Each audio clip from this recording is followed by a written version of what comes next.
Hi, everybody. Welcome back to Security Guy TV. This is episode 3042. My next guest, Mr. John Gunn. He's the CEO of Token Ring. That's tokenring.com. Mr. John, welcome to the show, my friend. Thank you. It's great to be here, Chuck. I really appreciate it. We're going to have a RSAC post briefing, and our topic today is fighting ransomware with Next-Gen MFA Smart Ring. Now, John, I got to say, I got the brief on this. I saw the information. I looked at the website. And I said, Token Ring, what a great name. And it conjured up all kinds of things like, the Hobbit and all kinds of protection and all these kind of things. And I was super intrigued by this because I think biotechnology is really the way we have to go to beat this stuff. It's not going to work with hygiene. People aren't going to do that. They need a passive way to get this done. And I think this is a solution. So let's talk about the market's response. You showed this at RSA. Token Ring and BioTouch. Can you share some feedback you received and how people evaluated your products? Yeah, for sure. The response we received is overwhelming because we're solving the number one problem that every organization faces. Survey after survey of CISOs, what's your number one problem? What's your number one risk? And it's breaches and ransomware attacks. And they say 10 different ways. Risk of phishing, social engineering, user vulnerability. But it's all the same thing. And 90% of these attacks are caused by this phishing. And we have a solution to stop that. So obviously there's a huge amount of interest from people. How do I solve my number one problem? And we show up and say, here's how you solve it. So what makes Token's Next-Generation MFA Smart Ring, with this BioTouch Secure, stand out from other multi-factor authentication solutions currently available? There's a lot of them out there and a lot of competition. So kind of distinguish yourself for me. Yeah, the MFA has been around for 20 years. And up to a few years ago, there'd be advisories. You must use MFA. Well, of course, everybody has to. Passwords are dead. That's 60-year-old technology. But the current MFA technology is 20 years old. OTPs, in fact, the Singapore Banking Authority just ruled that you can't use it anymore, the banks, because it's so vulnerable. And that's where these attacks are happening. So we said, how can we stop this? How can we eliminate the user vulnerability? It's criminals, cyber criminals that are stealing login credentials and then defeating MFA. So we said, how do we make MFA so it can't be defeated? How do we make users so they have no password, they have no OTP, can eliminate man-in-the-middle attacks? And that's what our ring does. It uses biometrics and takes the burden off the user so they can't be phished, they can't be tricked. So 90% of ransomware losses stem from phishing attacks. I found that statistic remarkable. So how does Token Ring effectively eliminate those vulnerabilities inherent in legacy MFA technology? And I think legacy MFA technology is really something that people need to listen to, those three words, right? Because we think MFA technology is all the same, and no, there's your grandfather's MFA. And we're way past that stuff. That has been our message, Chuck, since we launched a couple of years ago, that all MFA is not the same. And it's not. And we're in an industry that's so full of statistics. People, there's a report seems like every day from some vendors did a survey. That 90% number is not from a vendor, it's not from us. That's from CISA, the Cybersecurity Infrastructure Agency, part of the Department of Homeland Security, our government, that said these ransomware attacks, 90% of them start with phishing and then they defeat MFA. So, but we solve that by breaking that attack chain. Conti, the ransomware group, even said one time, we can't, these banks, they have such great security, they spend hundreds of millions of dollars. We can't defeat that, but we can attack their users. And you've been in this space for a long time, cybersecurity. We all have. And we've seen so many advancements every year in the technology. The one thing that hasn't changed in almost 20 years is people. It's us. Humans haven't gotten any less gullible, any more smart, in spite of all the anti-phishing training companies are giving their employees. With generative AI, these phishing emails, they're just impossible to detect.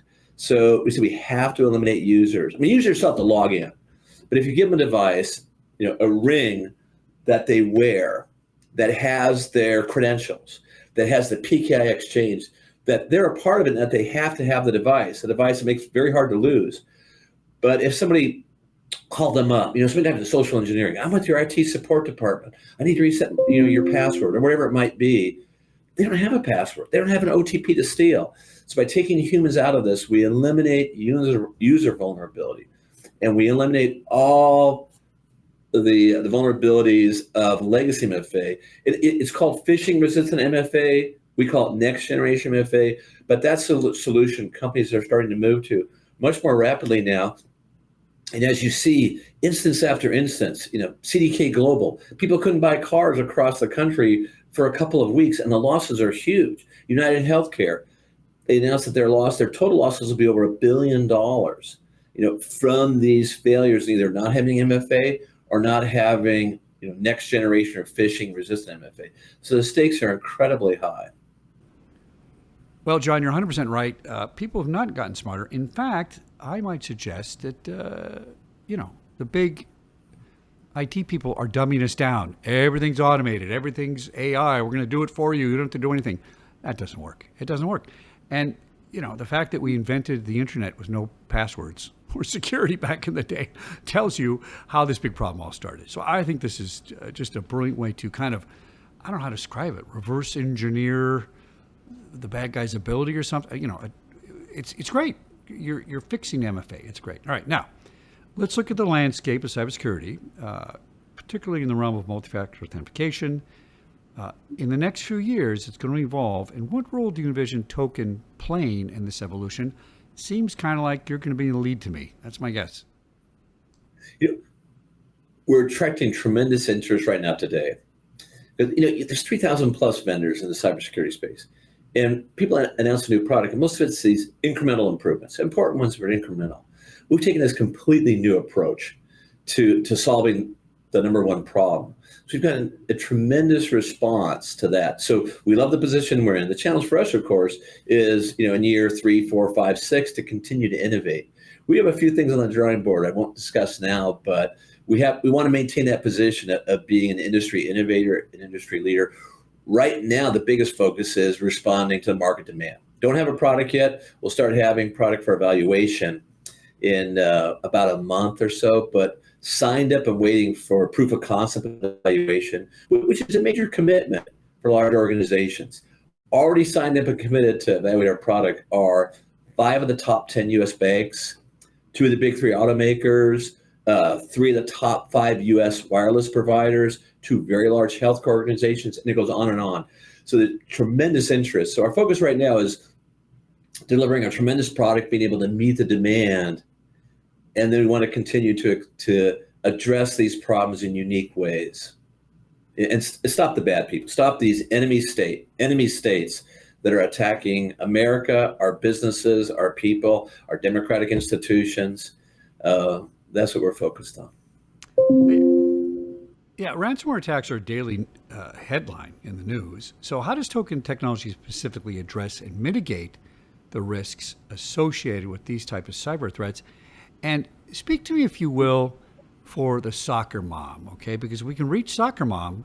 She's going to tell her husband, you better go buy this darn thing right now, okay? Because she is the one that drives these things, really. And the problem is people at that level don't quite understand the technology. But I think, John, they inherently understand the seriousness of all this. And they wish they could understand how to solve it. Speak to people about that. This is such a serious problem, as you and I know, given our backgrounds. It's way more serious than actually is put out there in the news. Oh, you can't state that emphatically enough. The losses are huge, and it's not just the headlines you see. $1 billion loss here, $100 million loss there. It's the impact on jobs, and it's the impact on the economy. And these billions of dollars are funding, terrorist activities, illegal activities, and so much of this has put too much of a burden on that soccer mom you mentioned. She has to learn the technology, or he has to learn technology. They have to learn technology. They have to understand it. We want to remove all that and say, here's this simple device. Look at the Oura Ring. People don't have to be a doctor to use it and benefit from it. It becomes part of their life.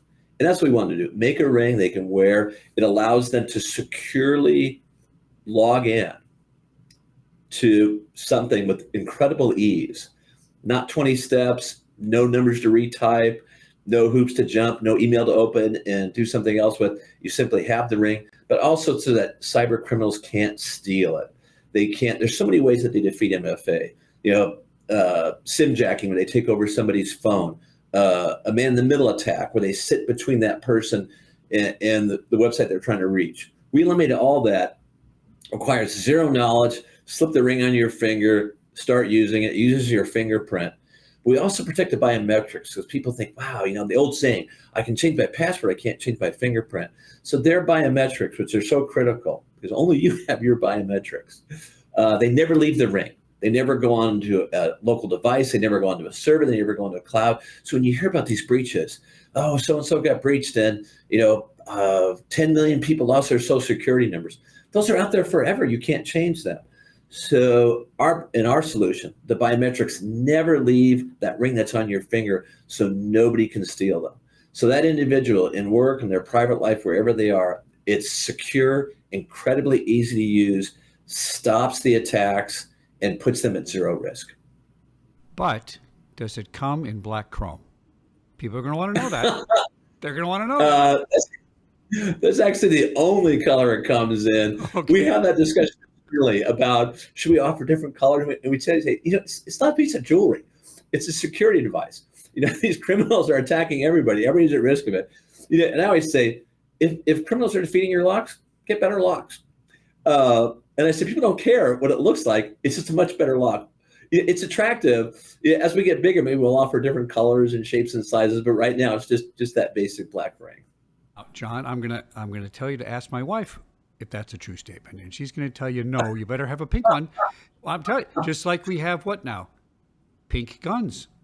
Who would have thought we have pink guns? But we have actual pink guns nowadays. Yeah. So, half kidding. People will adopt things they think are bling bling flashy, and I think they're going to love this. Now, you guys were recently honored. Token Ring was recently honored with Fast Company's 2024 World Changing Ideas Award. That sounds like a big deal. What does this organization mean for Token, and how do you plan to build on this momentum moving forward? It was, and we celebrated it internally in a huge way. Every startup, every company says, we're great. My mom says I'm the greatest kid in the class.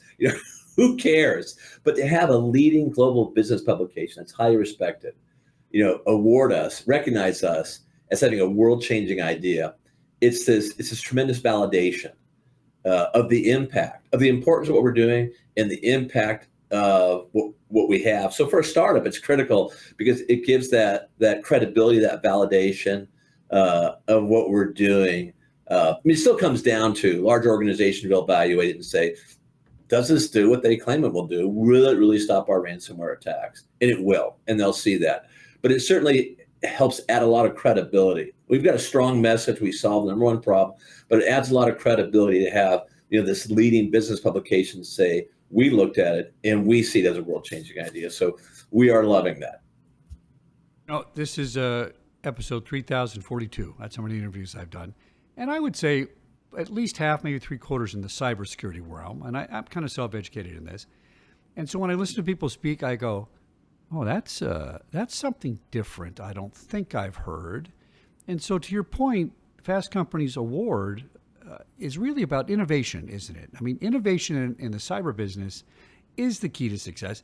Like you said, 3,000 companies out there, and these are all people, very intelligent, good products, all kinds of layers of security, but you don't see innovation leap forward too often in our business. And I'm kind of getting that vibe from you guys. I think you might agree with that.